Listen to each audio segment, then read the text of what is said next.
Forsberg pulls up for three. Boom! Knocks it down. Curry from the corner at three. Puts it in.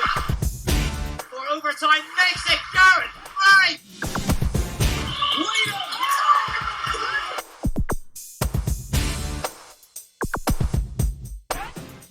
Hello and welcome to the MVP cast from me, Mark Wood. My guest is someone who I've wanted to come on ever since we started this podcast.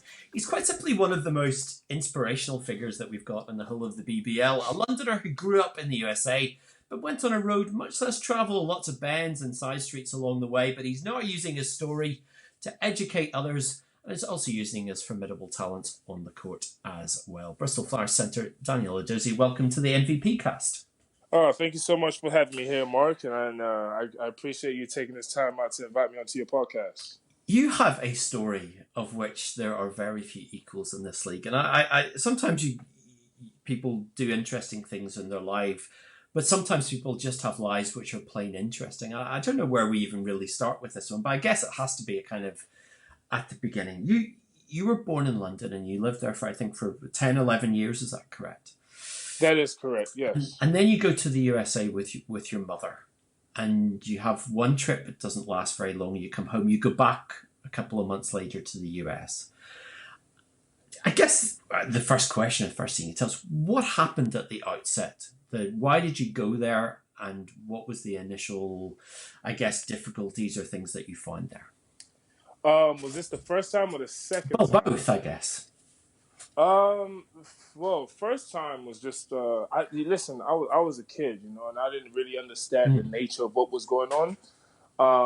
And I thought, initially when we went to America the first time, well, to be honest, we went 3 times. We went in 99 when we went to go see my family in New York and Texas. And then the second time in 2003 or 4, somewhere around there. And then the third time we went back, and that's when the journey changed. But the second time we went to America, to be honest, I don't know. We stayed there for 3 weeks. I think my mom said that we have family in Boston somewhere. And we went on a search trying to, I guess you could say, be in touch with them, like physically or whatnot. But then we ended up trying to find them, and then we weren't able to find them because I guess supposedly they moved from the address that my mom thought they used to live at. Mm-hmm. And so after that, we just was there and was just kind of going through the motion. So after that, I didn't, I was just kind of going along with I was trudging along and trying to just process what was going on. And I didn't really have much choice. I was just trying to stay grounded with everything that was going on. I mean, you went back a couple of months later, and this, I guess the impression I've always had is that it was to move to the States. And as you said, it was what you thought was your mom thought was a better plan this time. What was the intention? Was it to emigrate to America for the better life that everyone talks about? Or what was it? I'm still, that's a question I'm still trying to figure out. I sometimes trying to ask my mom the question. It doesn't come. And by the way, I just want to set this clear. I am not mad. I'm not angry. I'm not hostile towards my mom with everything that's happened. This is just perspective. This is just outlook. And this is what I processed throughout the journey. So just thought I might get that clear. But moving to America, I didn't know why we went to America the third time, I guess, let alone even the second time. And I think the third time we moved, I thought the intentions were at that time to go visit my family or go visit our family in New York, Florida, or Texas. And unfortunately, neither one of those decisions were in the plan. So, and after that, I had no clue what was happening next. And I was just kind of in the dark most of the time. So what did happen next? I mean, you find yourself, I guess in a situation that your mother wouldn't have really planned. What did you guys do, or what happened? So after landing in Boston, Massachusetts, we stayed there for about 2.5 to 3 days, and then after that, we ended up traveling to Las Vegas, Nevada, and I had absolutely no clue why we went there. Trust me, I had no clue. If you was to ask me why we moved to Las Vegas, my answer for that would be completely blank. And so, yeah, we went to Las Vegas, and I guess, initially we moved to America for a better life, potentially. But then we moved to Las Vegas, and, I was completely in the dark as we was taking that long 3-day bus trip to Las Vegas. But then when we got to Las Vegas, I remember, once we arrived, and we sat in the bus station. Like, we arrived early morning, like talking 5:30, 6 o'clock in the morning, and we didn't have anywhere to go. It's almost like we kind of made a decision, and we didn't know like what was the next thing to do, and so we just sat around the bus station waiting, like waiting for something to happen. And so what ended up happening was a few hours went by, and then this lady out of nowhere just came to where we were both sitting, and she started to have a conversation with my mom. And I remember sitting there, and I was just kind of like, this is a bit strange, but at the same time, I was just kind of like, okay, well, it is what it is. Like, it's good to see my mom socializing with somebody, because I didn't oftentimes see my mom socialize with a lot of people. And so, after a few hours, not even a few hours, maybe after an hour or two, maximum 2 hours, like, we ended up, we were sitting there talking during the time, and then we ended up leaving the bus station, and then we ended up going to a flat or to an apartment. Now, where this flat came from, where this whole idea, where how this plan, it's like things just like took a strange turn in the snap of a finger. But again, from my perspective, I was just, or from a child perspective, I was just going along with the journey and going along with what was happening. I didn't really have, I didn't have much power in what was going on. I just thought, okay, this is where we're going. This is where we're going. Because what's that journey like? Because that's a 3-day trip. That's about 3,000 miles. I mean, I remember going to the States for the first time when I was about that age. Different circumstances, but you had this wide-eyed wonder. I think you recall of different landscapes in different places. What do you recall that trip? Because that's a long way to go on a bus. I'll be honest, I do recall most of the trip, surprisingly. Like, I remember the first day we left from Boston, and we ended up going, we ended up leaving Boston, going through all sorts of highways. I think we came across New York, and I think we stopped there, only briefly though, if I'm not mistaken. And then, for the next, I don't even know, like 7-8 hours, it was just on the road, maybe stopping at some gas station or petrol station for like food or something, back on the road, get to a main city, stop there for a few hours. Like, I'm talking about, we were traveling literally like a day in, day out. I'm sorry, day in, night in, like, like through the night sort of thing. Like, I remember I think we got to like Oklahoma, if I'm not mistaken, at like 3 o'clock in the morning, and our bus was scheduled to leave at like 3:30, 4 o'clock or something like that. And so, what, like that bus trip, I can remember not really getting a lot of sleep, because most of the time I was actually up, because I was always like just kind of like looking as to seeing like where like what is there to look at. Like, there's something to look at, even through the night. Like, I remember keeping my eyes open and just kind of looking at the bus driver, imagining like, what it's like being a bus driver at like 2 o'clock in the morning. What is on his mind? He's like, thinking about like the passengers and the safety and trying to get to where he wants us to get to, or whatever the case is. And then stopping overnight, like I said, and then getting back on the road, probably taking I don't even know, like a 20, 30-minute nap, probably more than that, maybe a little bit. And then waking up and just seeing like it's daylight and just seeing nothing but like, I don't even know, like pure landscape, and like maybe a couple mountains here and there. Like, it was actually a quite interesting journey. I think a part of that journey also became interesting when we stopped in Denver and we saw some of the mountains and stuff like that. But yeah, no, it was definitely a trip. Like, I don't want to say never to be forgotten, but something that I can recall, like certain nights. In fact, there was one night where we stopped, and I don't remember what it was specifically, but I was on one of those machines, those game machines with the claw, and you play the machine, you press a button, and you hope, like, well, you move the joystick around or whatever, to specifically put that claw over a specific object that you could potentially win. And I remember like playing with that game or whatever and putting the claw over like an object, and it was a watch. I think I came up with at the end of it, and and I was like, oh, I want a watch. Like I got a watch out of this game, and I received the watch or whatever, put it on my wrist, and I was like, oh, geez, like this is actually insane. Like to actually come up with something, take the chance and actually come up with something. And I showed my mom, and I was like, my mom. I saw my mom. Mom, I got this out of the vending machine. She didn't believe me. She was like, "Huh? Where'd you get that from? Did you steal it? Did you?" I was like, "Mom, I got it out of the vending machine. Like I won. I played the game and I actually won it." So, but yeah, that was an inspiring part of like the journey, I guess you could say, when I got that watch out of the vending machine. So, but yeah, no, that journey was filled with all sorts of experiences, and some hot, some cold, some warm, some things to look at, some things not to look at. But yeah, it was definitely one of those things where I was just open. I was open to trying to stay aware of where we was going. So you get to Vegas, which is a city of bright lights for most people, but for you guys, not that experience that you read about in the tourist books. Yeah, no, most definitely.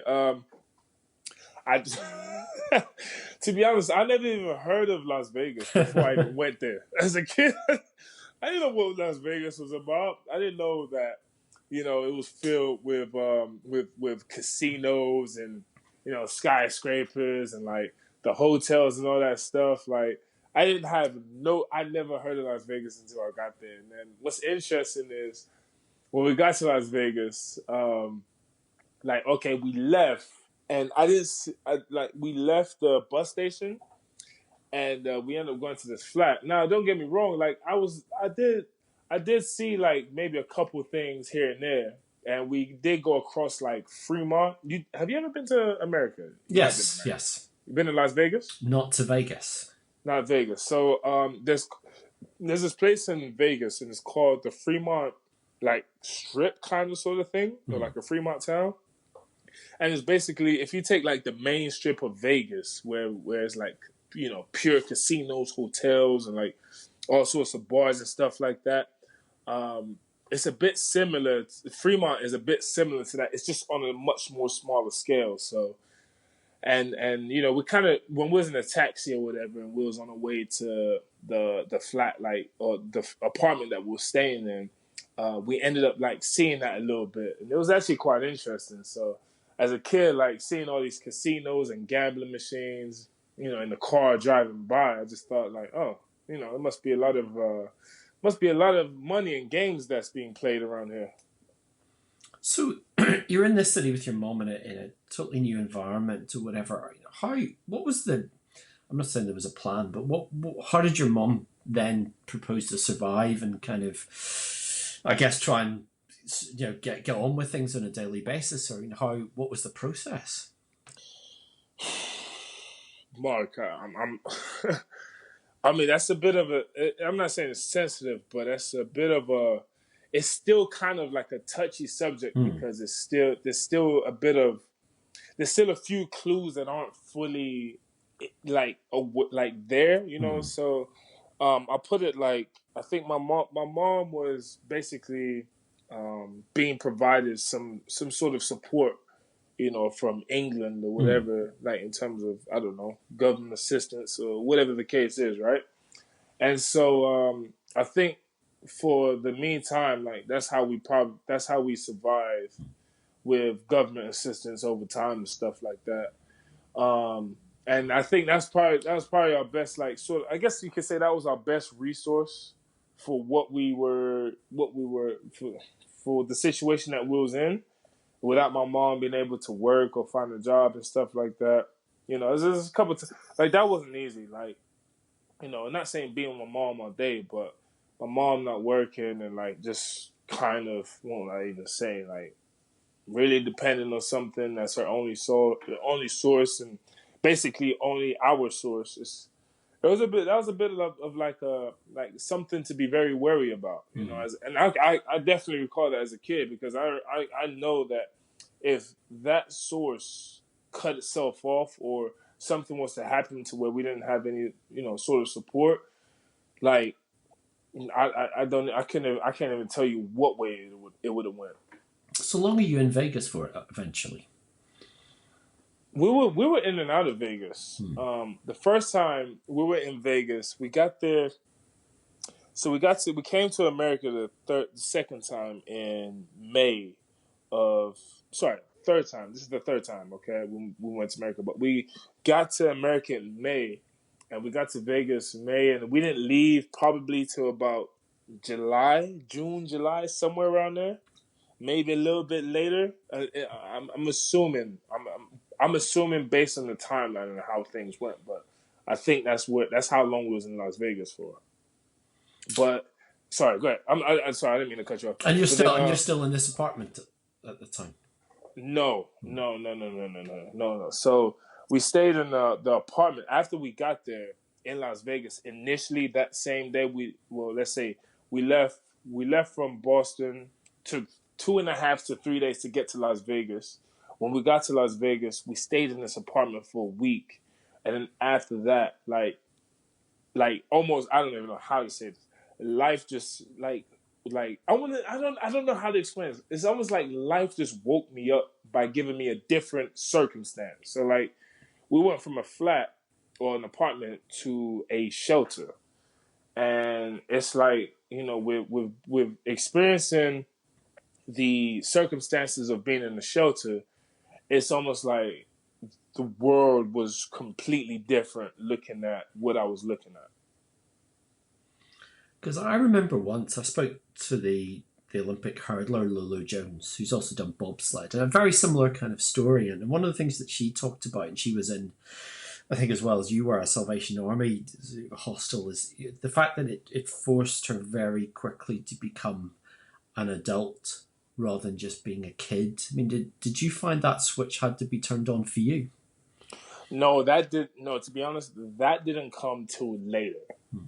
That did not come until later when oh man, there's a lot to talk about here. But that didn't come till later when me and my mom moved to Los Angeles the second time. So we went from Las Vegas to Los Angeles, back to Las Vegas, back to Los Angeles. And then that's where part of the growing up at an early age, like that stage started to begin, if that makes sense. Mm-hmm. I think early in the days when we went to Las Vegas, we were just as a kid, I was just trying to understand what was going on. Like, what's some of the circumstances that we're experiencing? How can we make sense of it? Like, how can we survive if things were to go south or whatever? Like, just trying to really process like why we're here and stuff like that. So you moved to LA with your mother. And this is, I guess, where you sort of put down roots of a very loose kind, if I can put it that way. But describe the environment and the area in which you found yourself at that point. What, the first or second time? I guess when you went for the second time, which was, I think, when it became more of the place where you guys were based. Okay. I'm not, sorry, I don't want to disregard this, but the first time and the second time were a bit similar. Sure. So I'm gonna combine those two and kind of and try to help you understand this a little bit. But the first time when we moved to Las Vegas, we went through a couple of shelters initially on the move, but then we came to the shelter called Skid Row. I'm sorry, not shelter. We came to the shelter in Skid Row called a Union Rescue Mission. And when we moved there, like this is the first time, it was a complete eye opener in terms of like, the type of environment that I was surrounded by and with and stuff like that. So that means like the people that I was looking at, right, every time I walk out the shelter every day were just people who had like no hope, giving up on themselves, on substances that didn't promote any sort of health or well-being. They probably came, through like a roadblock and never found a way to overcome it. It was a stench in the environment. There was a lot of poverty, a lot of people sleeping on streets. Like if you walk through that area, like you're constantly like you're not even trying to do it, but you're constantly just looking around because you don't know who is up to what sort of thing. However, like even in the environment, there's still some positive places, and I think, not just the first, but also the second experience. Sometimes when I go out, I'll try and find those positive experiences. And so, it's something that kind of like, I guess, helped me to keep on going, if that makes sense, when I was especially looking at the environment and given the circumstances that I was in with my mom or whatever. So, it was a tough environment to be in. But however, there was also a part of like human understanding that said I could, like, there was this, how can I explain? You know how you're around certain people, or you're around a certain group, or you're around a certain environment, and that environment or things that you're experiencing doesn't resonate with you. If anything, it drives you to be the other way. If that makes sense. Mm-hmm. Like, are you here with me? Yes. And so that's what it almost felt like. It's almost like being in that environment. And although like it has its stigma, it has its stereotypes, it has its views, like something about that particular environment drove me to go the other way rather than becoming a part of this environment, because I saw like the detriments to it, if that makes sense. Because where did you find those little, I guess, places to escape, those positives? Were there places that you went to? Were there particular people that were there that you could turn to? Where did you find the little glimpses of light amongst that? Oh man. I found them in a couple of places. Like my experience there with the shelter I was staying in was okay. It was called Union Rescue Mission, right? That was one of the places, and there was I can remember this small family that I used to just kind of hang around and like hang with or whatever. It was like a mom. She had just had a newborn and she had an older kid or whatever, and I used to hang out with those three just I don't know, just for company or whatever. So that was one. Another one too was in that same shelter. What ended up happening was sometimes they would take the kids like away from the environment, and like they would take them upstairs. And upstairs there was, well, not even upstairs, but like a few levels up, there was like a game room. There was like a basketball court. There was like a social room. There was different like activities and things you could do that would help kind of like find that sort of sense of peace within the situation that I guess the kids, because they probably knew that the kids needed something to do. Like most adults, like I'm telling you, on a daily basis, what I would watch is like what I would watch is when I was downstairs and it was just like, maybe if you combine all the adults and families, I would just see adults just sitting there, like, and I'm not saying there was zombies, but they was just like sitting there and it's like they almost just had this clueless look on their face, like they didn't know what to do, like they didn't know where to go. Maybe some of them didn't have any sort of like output. Maybe some of them didn't have any sort of like, resource or somebody that they could go to help them, maybe give them an opportunity to get back on their feet. Like there was just those people that I was surrounded with, and when I looked at it, I always looked at some of these individuals, and I was just like, like what's this person thinking? You know what I mean? Like what is on their mind, sort of thing.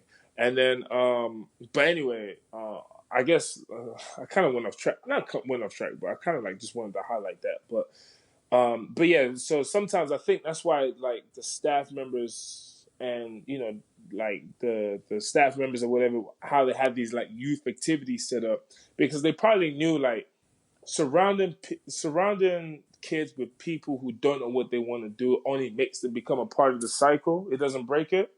So they ended up just, taking the kids away and like putting stuff together for the kids and like trying to keep them outside of try to keep them active and emotionally engaged with, the more positive things of life. And like I spent most of my time, I wouldn't say I spent most of my time, but I spent any opportunity I could get. If it was like to play basketball, play video games or whatever, I'll go try and play basketball on the basketball court if possible. Sometimes I play with kids or sometimes I play with like one of the youth workers there, whatever the case may be, right? So there was that. And then there was there was this place on the corner of the street. I can't even remember what it's called. It's like Schools on a Bus or Wheels on a Bus or something like that. Now, kind of sounds like the song as a kid growing up. Wheels on a Bus go round and round. I hear it all the time at home, trust me. Oh, do you have kids yourself? I have a small one who loves that song. Does he? Oh, does he actually? Oh, well, there you go then. So, but yeah, it was something called like Schools on a Bus or something like that. And sometimes like they would bring kids or they would want kids from shelters or whatever to come in, try to spend like time reading a book or like just being socially engaged with other kids. It's like almost like a place where you could just kind of go in and like learn if you wanted to. There was that, and then on the corner. Okay, there was like another corner opposite of where the shelter was. There was like a youth club or like a youth sort of organization set up where kids could come in and they could play video games or they could play a little bit more basketball or they could just kind of get away from like some of the stuff that's going on outside.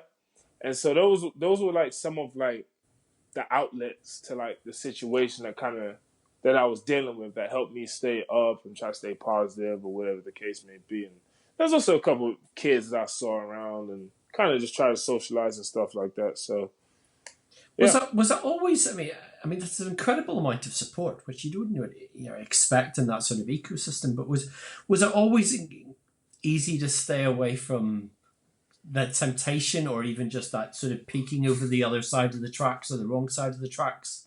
And what might lie there? Was it always easy? Yeah. Was it always easy? No, it wasn't always easy. No, but sometimes it wasn't always hard. It's just, I think part of me just knew what was right or wrong and knew like what I wanted to be a part of and what I didn't. But I don't get me wrong. Like sometimes when it was hard, like, it was a point where I almost faced the element of trouble. And what ended up happening was that experience of potential trouble, like, woke me up and woke me not to do the wrong thing. It actually woke me to do the right thing. So what ended up happening was there was a kid that I used to hang out with. And me and him, I don't think he wasn't a good influence. So, and I didn't know that at the time, but kind of like looking back now, like I could see like I would have been somewhere else. But anyway, he wasn't a good influence. So me and him was walking and we ended up going to like a toy shop. Not even a toy shop, but like a toy district. And there was a toy shop within that toy district that we came across. And, they have all sorts of things from like, like all sorts of toys that look fake, that look real. And one of the things that we saw was like a BB gun. And the BB gun that we saw, it almost looked like an actual real gun sort of thing. So it was a bit like, it was kind of one of those things like, oh, this looks cool. Like we wasn't even thinking about the consequence that this may bring, and so we thought like, maybe we should get it, maybe we shouldn't. And so what ended up happening was, like, at that time, we walked away from the situation because we didn't have have the money to buy it. So basically what I did was I panhandled and I basically begged for money. And then what ended up happening was I came up with the money maybe like a day or two later. And I ended up like meeting up with this kid again that I used to hang out with. And then we went to go buy the BB gun, right? And so I remember buying the BB gun, and actually, unwrapping it and stuff like that. And I thought, oh, this is cool. Like, I'm not trying to say like I want to be big, man, but I just thought it was just something nice. And then it wasn't until maybe a day or two later. Now, this is where things just take a turn, and like this is where the rude awakening comes up. But me and this kid, or this kid and I, we end up walking to like, leaving the shelter and like walking through the streets, and we walked to a corner. And what happened next? We just stood on the corner, just I guess casually trying to look cool, trying to understand what's going on. Not even understand, but just kind of like be in the environment and just look like, I don't know, I wouldn't say we're up to something, but just kind of be in the environment and just hang about, right? And what ended up happening next was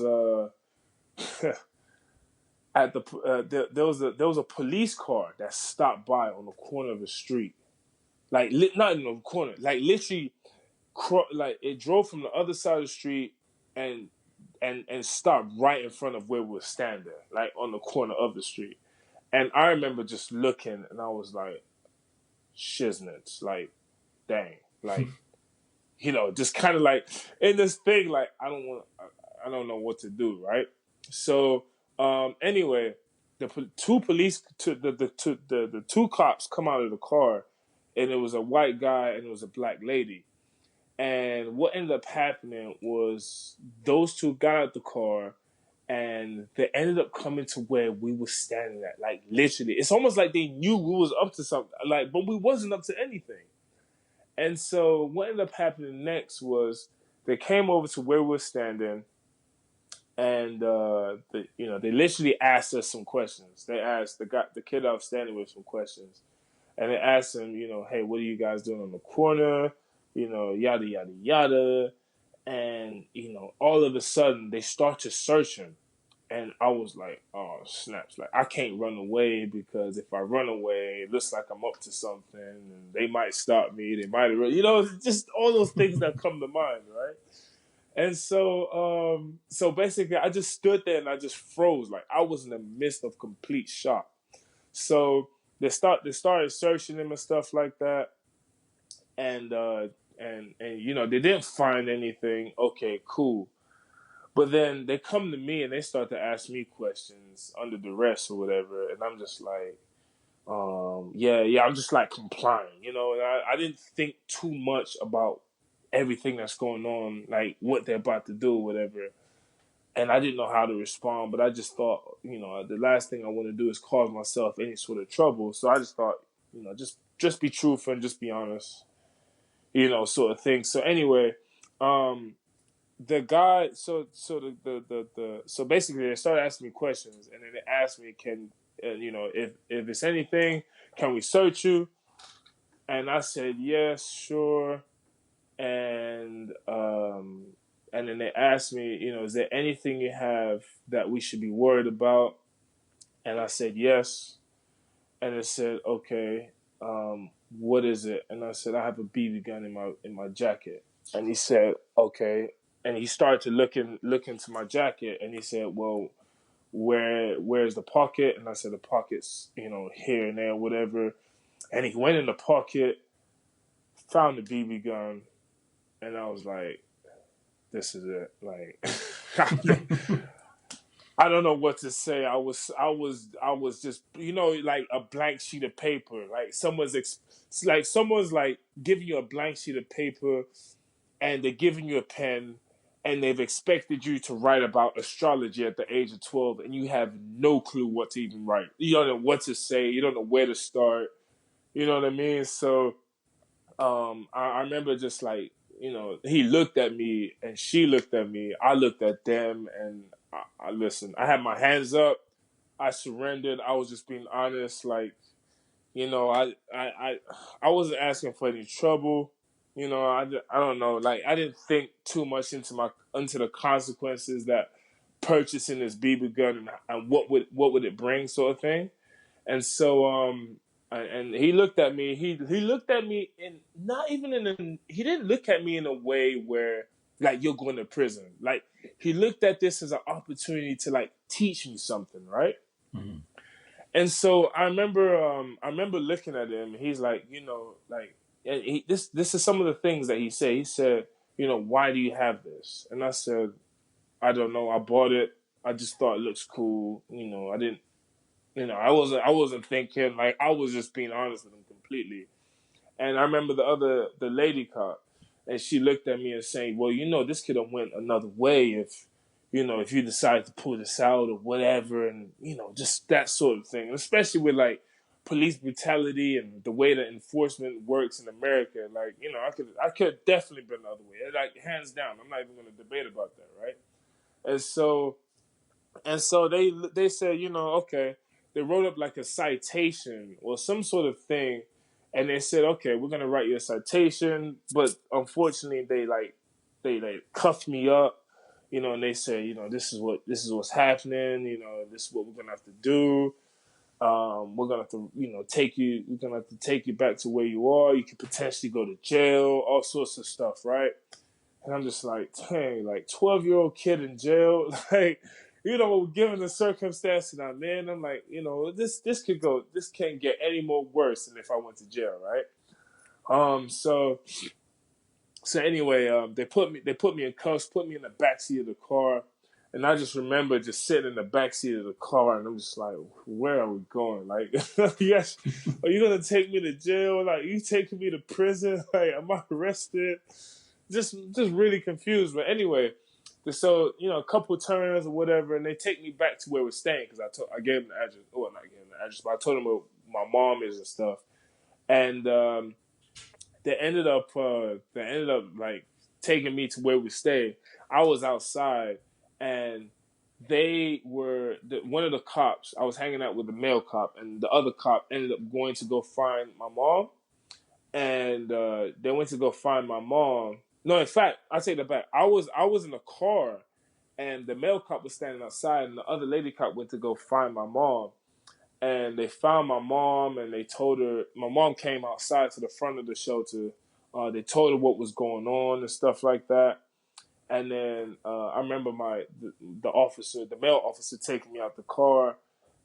And he brought me up to my mom, and he told my mom. He asked me to tell my mom what I told him, and like how this whole situation came about. And I was trying to tell my mom, but because I was so confused and I was so like just in like fear and panic, like I like my story was different the first time than it was the second time, than it was the third time and stuff like that.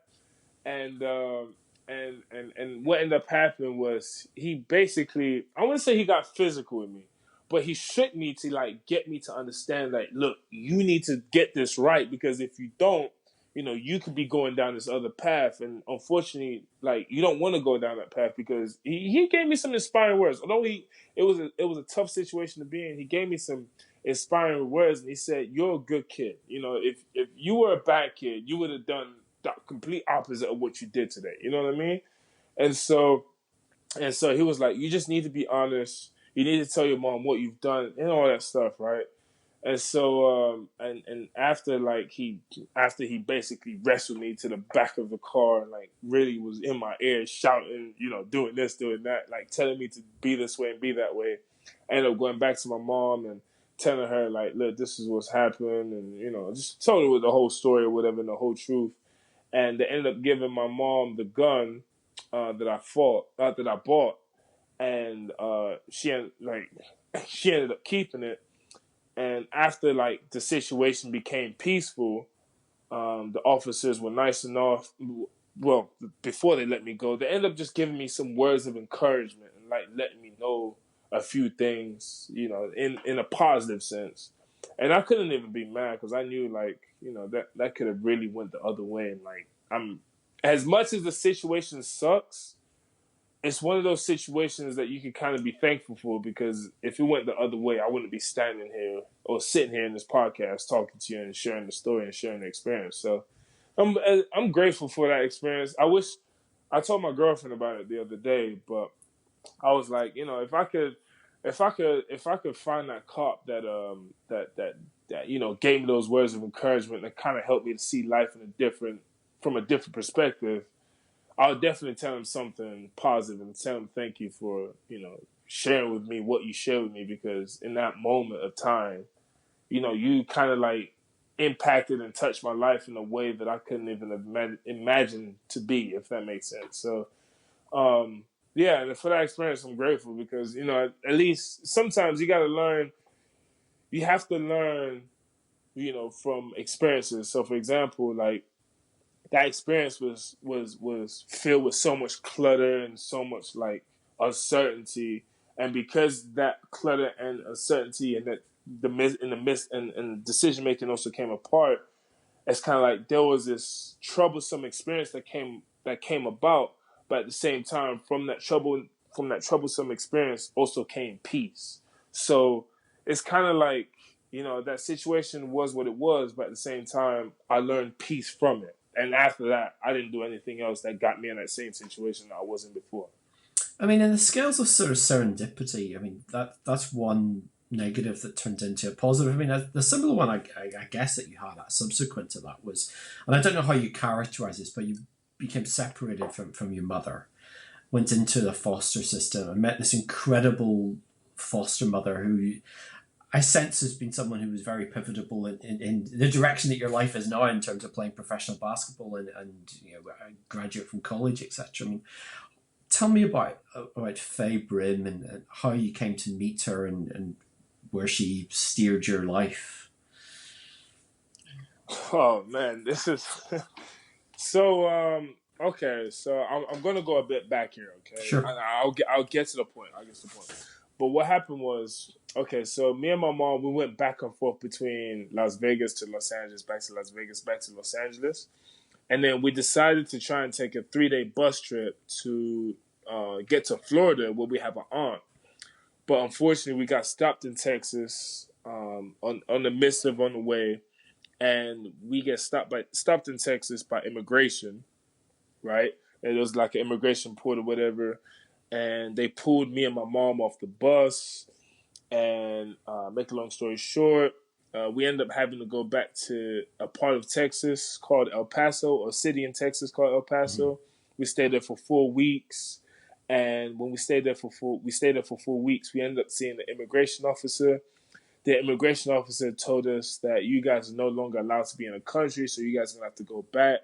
The positive part is they didn't send us back right after, but at the same time, it's still like a negative, not negative, but like one of those situations you just kind of like, geez, like, like what's your next option sort of thing. So, and then after staying in El Paso for 4 weeks, we ended up going back to Los Angeles, California, and we were staying in all sorts of places, like from shelters. I was sleeping in trains, sleeping on buses, like sleeping in places where I shouldn't have been sleeping in. And make a long story short, one day I took my life into my own hands.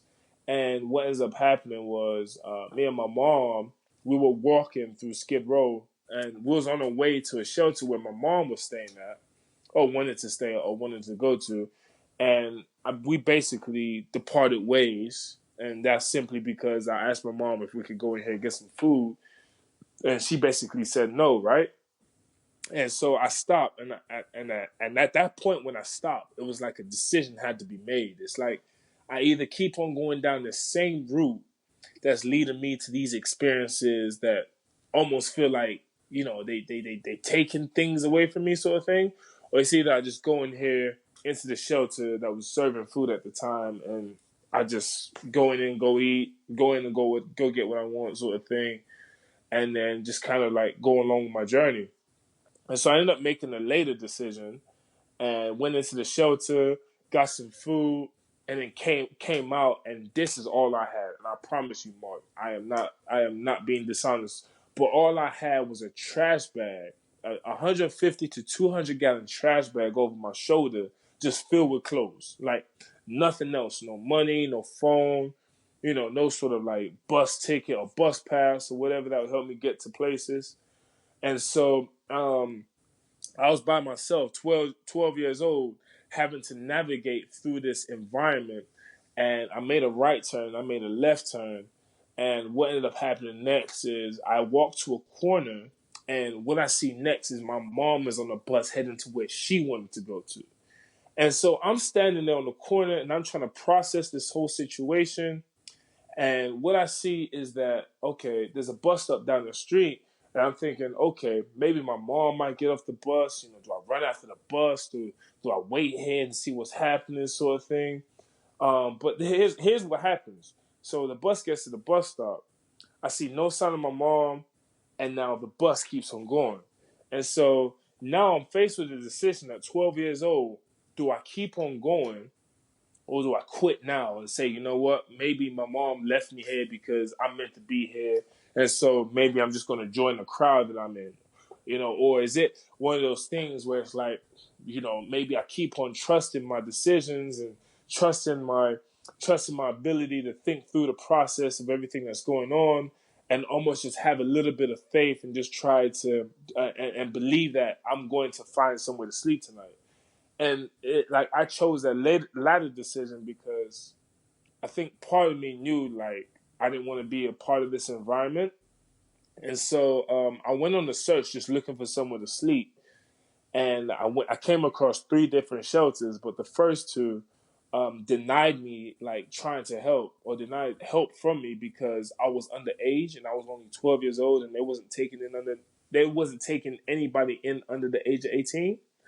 And so after the second shelter denied me as well, I was just do I quit? Do I keep going? One of those things. I just say, you know what, I'm just gonna keep going. It's broad daylight. What do I have to lose, sort of thing. So, and I get to this third shelter, and the third shelter, they denied me because I was under the age of 18 again, but yet they didn't quit. It's almost like something was strange about the situation.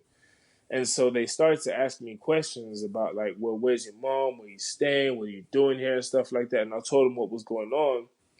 And basically what they said was, you're not supposed to be here. So they was trying to offer assistance and trying to help me find somewhere to sleep. And what ended up happening was they called a shelter in Hollywood for teenagers, but they wasn't taking anybody else in. And they ended up calling the police, and the police came and picked me up, and we went on a search for my mom. Couldn't find her, and now I'm at the police station, and it's almost like I'm by myself. 12 years old, mom don't know where I'm at. You know what I mean? Let me not even get into, let me get into this real quick. But 12 years old, mom don't know where I'm at. Family ain't around. Dad ain't in my life. I've been abandoned. Only thing I have is a trash bag. Come on now. Come on. There's this part of the story where it's you don't know what's gonna happen next. And in that situation, I didn't know what was going to happen next. I didn't know whether the police was going to hand me into immigration and send me back off to England, or whether the police was going to arrest me, or if they was going to I didn't know what was going on, right? And so now I'm in a situation where I'm just processing, but at the same time, I'm also being patient. And coming to find out, a guy comes at the end of the night, and it's probably 8, 9 o'clock or something like that. And this guy comes, and basically he's a social worker, and he basically tells me after I leave the police station with him, he says, we're gonna find you a home tonight. And I was like, huh? What? What? He said, and I asked him, am I in the foster care system? And he said, yeah, now you're a part of the foster care system. And, basically explained what the foster care system was and stuff like that. And I just remember 8, 9 o'clock looking out the window, dang, life has took a complete turn, Now in my mind, I'm worried about my mom. I'm worried about, where's my mom at this point? And so then what ended up happening was that same night that I got picked up off the street, I ended up being in the foster care system, and there was the first home that I stayed in Riverside, California for 1 week. And after that, I ended up moving to Compton, California, where I did stay with Faye Brim. And I came across the lady, and things just took a turn from there. And it's I ended up being able to stay somewhere settled. I ended up being able to. I had a social worker at the time, amazing social worker. If I could ever speak to her again, I will speak to her hands down, wholeheartedly. She was able to get me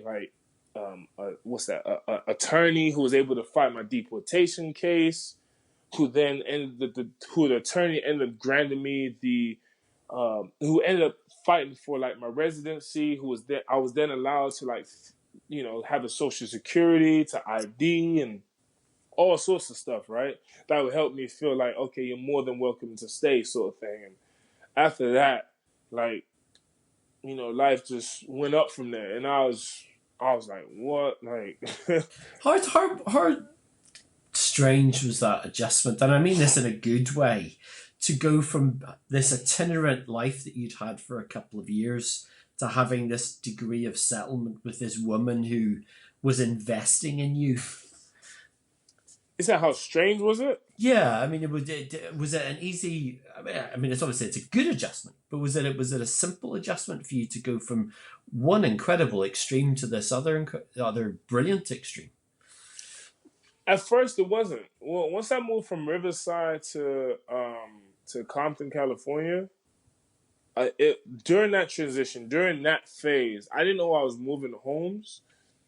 And so when I moved homes, I was actually quite sad because I felt like that first home I had, right, or that I came across was a home where like I felt like it felt home. Like I was afraid that I was gonna move to a place and I wasn't gonna like it, or either I was being moved. I didn't know. I just I wasn't comfortable. Like I was in my mind, I was just so upset because I'm like, I don't want any more things to happen to me. Like I it's almost like I found something good, and then it's almost like that good thing that I found was taken away from me, and I didn't know what to expect next. So it's kind of like a bit of like a reflection of like the journey that I was experiencing before, where I found something good, but then all of a sudden things would change, and it's kind of like you didn't know what the heck to expect next. So.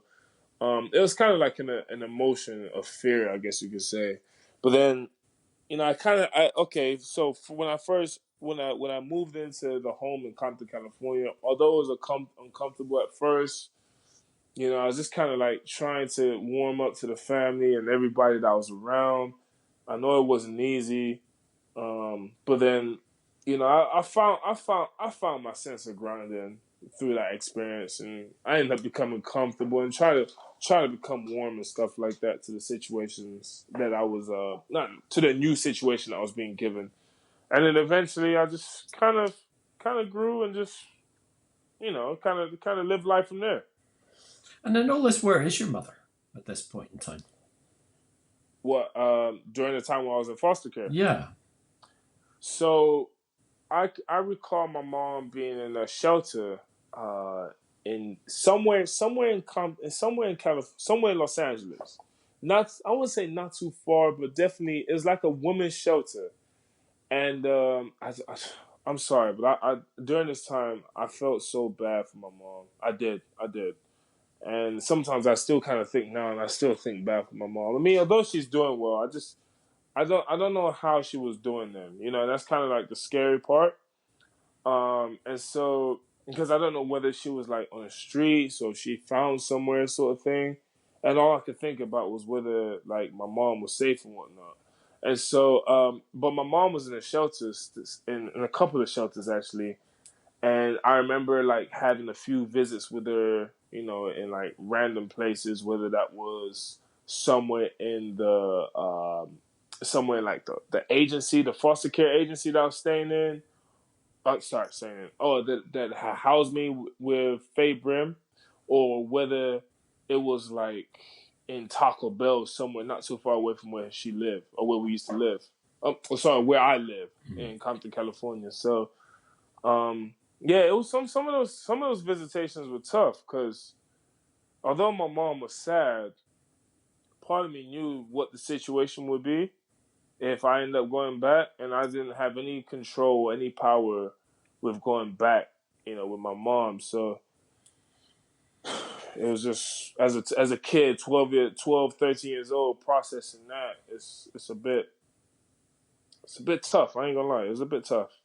How much do you think? I mean, you've spoken about Faye and her in a quiet way, the role that she helped with you in terms of pushing you towards basketball and this, opportunities that basketball has given you ever since. I mean, where does basketball fit into all this as a kind of tool to I guess, to grow up, to find a new life and a new way to live? Oh man, basketball didn't take place until later on early in my journey. It was probably like 13, 14. Because at first I was actually playing American football. And the middle school that I was in, called Willowbrook Middle School, I ended up playing for the basketball team there. But then during the time when I was playing for the basketball team there, I was experiencing this sort of like injury in my left knee, like this sort of like stress in my left knee. And what ended up happening next was I ended up I started playing AU basketball. And what ended up happening was I was like I was in a game, I was warming up for a game, and I tried to dunk because I was trying to dunk so much, my body wasn't fully developed. I ended up breaking my left tibia bone, and like after I broke my left tibia bone, in that moment, I remember being knocked out or being in shock for a few seconds. Woke up, I felt like I didn't or couldn't move, like I was in complete shock. Coming to find out, I broke my tibia bone, the part of where my where my lower patella tendon connects to my shin bone or my tibia bone, and cracked that. And so then I ended up having to have surgery. Had to have 3 screws put in my left knee. And after that, I thought, like, dang, like, this is it for me. Like, I'm not playing anymore. Like, my career's over. Bearing in mind, I'm only like 13, 14 years old, So, just that trauma itself was kind of fearful. But then after that, I bounced back from my injury. I tried to get back into playing sport. And unfortunately, my first year as a freshman, so I was like 14, 15 years old at Verbum Day High School, I tried to get back into sport, but my foster parent wouldn't let me because she thought, oh, you know what? Like he needs one more year of recovery and one more year of healing. But unfortunately, like, I don't know. I don't want to get back and complain of this, but unfortunately, like I felt like I was doing okay, but because of what she believed, she wouldn't let me play. So, so I ended up sitting out for 1 year, and then after that first year of high school, and bearing in mind it's 4 years in high school, and so I sat out that first year of high school, but I ended up playing basketball, getting into basketball my second year. That's where basketball just became a part of the journey, like just became a part of something that I always did. I wouldn't say it was always my outlet, but it was always like something I just did. Like I was always there, like, playing basketball at a park, playing basketball for a team, playing pickup basketball if I can, trying to do whatever I can to get better, stuff like that. And I think, basketball was always something, and realizing it as of recent, like basketball has like always been something that's challenged me to find my confidence. And I think that's what's helped me to stay with basketball for as long as I've had. And I'm gonna stay with it for a little while as well, because as long as Andreas will keep having you. As long as Andreas will keep having you. Yeah, I'm sure Andreas will be happy. Yeah, as long as I stay with Bristol, Andreas will always be happy. I mean, you take this story, man, to kind of round off the story. I want to talk a little bit about basketball as well, but at the end of this. But when you take this message out now into the community, and you do some school visits, and you do some mentoring, what's the thing that you hammer most home to kids or people that are listening to this journey that you had? What's the thing I hammer the most? I'm always hammering hope and resilience. Always, always. Like my messages change from time to time, but my new messages come up, and I just let them come up naturally. But the next message that I'm definitely always sharing, or the message that I'm always sharing with kids, is never abandon yourself when you need yourself the most. And that's simply because the situations that's going to leave you, there's people that's going to leave you, there's things that you're going to come across where, you're going to look at yourself and think like, maybe you're not worthy enough.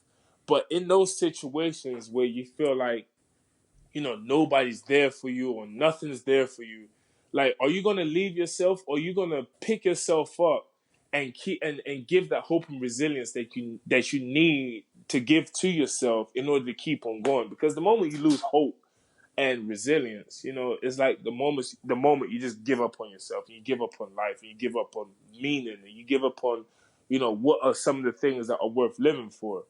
And so my main message and my main mission is to install that hope and resilience through experiences that we all experience, and just give that element that people need, regardless of what they're going through, to just keep on going. Like, eventually you reap from just hope and resilience itself alone. And you come across experiences, or you come across opportunities, and you will find that just having those two there will help you to receive whatever the reward is on the other side of the opportunity.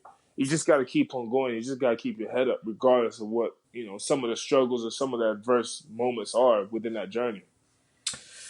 Talk about hope and resilience. Let's talk Flyers. The hoping that you need, the resilience coming out of that cup final where you guys didn't play your best. I think that's probably safe to say. How have you guys kind of processed that on a day where there was a chance there and it went to begging, but now you've got this very level league? It's about a third of the season left. How have you guys kind of dealt with that and tried to move on from it? What, from the cup final? Yeah. Yeah, no. I mean, I think we took the cup final as a positive reflection. I think, it was the opportunity. Like, first of all, like, hats off to everybody on the team, coaches, staff, volunteers. Like, we made it there. We made it to a stage that we've never made it to ever in Bristol Flyers history and whatnot. So, I think like it was a positive experience getting there. And although we may not have came away from the win, we definitely came away with lessons that will help us prepare for whatever it is to come for the rest of the season. And so we look at that as that experience as an opportunity to stay hungry. Even through the wins or the losses, or maybe as an element of motivation to get back to that stage or a different stage or whatever the case is, right? I can't speak for everyone else, but I know for me, like, I think that experience, I take it as something where I think, okay, maybe I could have led a little bit different. Maybe I could have played a little bit different. Maybe I could have made a couple different decisions different. But at the same time, it's like be grateful that the opportunity came about, because eventually, like, maybe it wasn't for us, but we were meant to be there, because there's many more experiences like that to come. So I think as a team moving forward from that experience, like, we acknowledge the fact that, okay, maybe we kind of came up short, but equally, like, moving forward, like, we know that, okay, it's the grind, that this is it. Like, this is time. It's time for us to, like, get down and dirty. Let's start digging deep. Let's start doing and finding whatever's in our toolkit that is going to help us win the ball games that we need to win in order to make the playoffs and make a run for the playoffs. I mean, you've been part of this journey for the Flyers for the last 5 years, and we see all these plans for this incredible new arena and big ambitious plans, and new training complex possibly as well. I mean, as players, you don't kind of look too much beyond the season, but how do you feel about this club? Because this is a club with incredible prospects right now. Yeah, it's good. It's good. It's a good look, because with the fact that the type of, I don't know, with that convention center being set up, and with the type of growth of basketball here in Bristol, like, in a few years' time, like, basketball in Bristol is gonna take over, like, hands down, and so, which is gonna provide great opportunity in terms of, like, getting a part of the team or the club, and also setting up, like, coaching, sort of opportunities and stuff like that with kids who play the game, who want to be coached by, like, some of these players and stuff. So, which that's great. And so, and with the kind of prospects that we have now, every year, like, the team has always got better. And I don't want to sound biased, but with the type of players that the team has been getting over the last few years, and the talent that has improved coming in, it's almost like there's potential that's out of this ceiling or out of this roof or out of this world. Let's put it like that. Out of this world that is going to come in the near future. So I think basketball in Bristol would definitely be something that, you know what I mean? Like, it's going to be something worth watching eventually. Right now, okay. With everything that's going on, that's fine. But this season isn't looking too far from the light that we're looking to reach by the end of the season. At least the bus journeys, although they may be all night, aren't as bad as you've experienced in the past. So it's not the worst place. Exactly. You know what I mean?